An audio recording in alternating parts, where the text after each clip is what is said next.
Lumbar puncture क्या होता है? मेनिंजाइटिस यानी ब्रेन में डायरेक्ट इन्फेक्शन ही हो गया।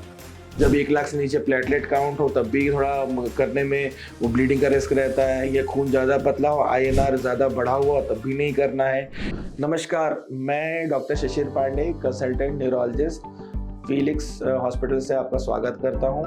आज हम बात करेंगे लंबर पंचर के बारे में। लंबर पंचर क्या होता है? तो उसको समझने के लिए हम ऐसे समझ सकते हैं जैसा कि हमारा ब्लड में इन्फेक्शन हो जाता है या बॉडी में इन्फेक्शन हो जाता है तो हमें ब्लड का सैंपल लेके भेजते हैं लैब में एग्जामिन करने के लिए कि भाई बॉडी में इन्फेक्शन हो गया, तो ब्लड से पकड़ में आ जाएगा। सिमिलरली जब अगर ब्रेन में कोई इन्फेक्शन हो जाता है या ब्रेन में कोई कंकशन या बेहोशी हो जाती है तो ब्रेन में there is a fluid called cerebrospinal fluid, जिसको हम लोग बोलते हैं। वो ब्रेन की गंदगी निकालता है, ब्रेन की टिश्यू को न्यूट्रिशन पहुंचाता है। वो सेम जैसे ब्लड हमारी बॉडी के लिए करता है वो ब्रेन के लिए करता है, दिमाग के लिए करता है। तो उसका थोड़ा सा sample, there is a potential space होता है। ये हमारी वर्टिब्रा का स्ट्रक्चर है, ये हमारी L3 L4 वर्टिब्रा है। There is a potential space, यहाँ पे ये स्पेस होता है जहाँ पे आपको ये डिस्क के पास में दिख रहा है ना। तो ये स्पेस रहता है, ये वाला, ये हम यहाँ पीछे से जाते हैं, यहाँ पर ये स्पाइन फील करके there is a proper space, है ना। यहाँ से निडल जाती है और ये यहाँ पर ये दिस इज है, अगर आप साइड से देखेंगे तो दिस इज है स्पाइनल कैनाल, जहाँ से नर्व बाहर निकल रही है। तो हम पीछे से अप्रोक्सीमेट करते हैं इसको, और यहाँ पे स्पाइनल कैनाल में फ्लूइड रहता है, स्पाइनल फ्लूइड या CSF रहता है, इसमें ये नर्व रूट तैरती रहती है। तो यहाँ से निडल जाती है, निडल जाके और यहाँ से हम लोग धीरे से स्पाइनल फ्लूइड निकाल लेते हैं। 5 ml निकालते हैं और उसको हम लोग लैब में भेजते हैं फॉर टेस्टिंग। इंडिकेशंस क्या क्या होते हैं? तो मोस्ट कॉमन इंडिकेशंस होता है कि मेनिंजाइटिस यानी ब्रेन में डायरेक्ट इन्फेक्शन ही हो गया, वायरल, बैक्टीरियल, फंगल, कुछ भी हो।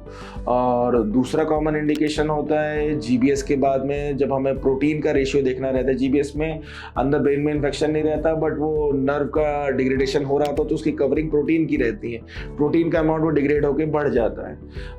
मल्टीपल स्क्लेरोसिस में हमें CSF करना रहता है, CSF की जांच करनी रहती है, उसमें हम लोग ओलिगोक्लोनल बैंड्स देखते हैं। और बाकी बीमारियों में जैसे कभी कभी हमें CSF का प्रेशर किसी कारणवश या इडियोपैथिकली बढ़ जाता है, जिसको हम लोग इडियोपैथिक इंट्राक्रैनियल हाइपरटेंशन कहते हैं।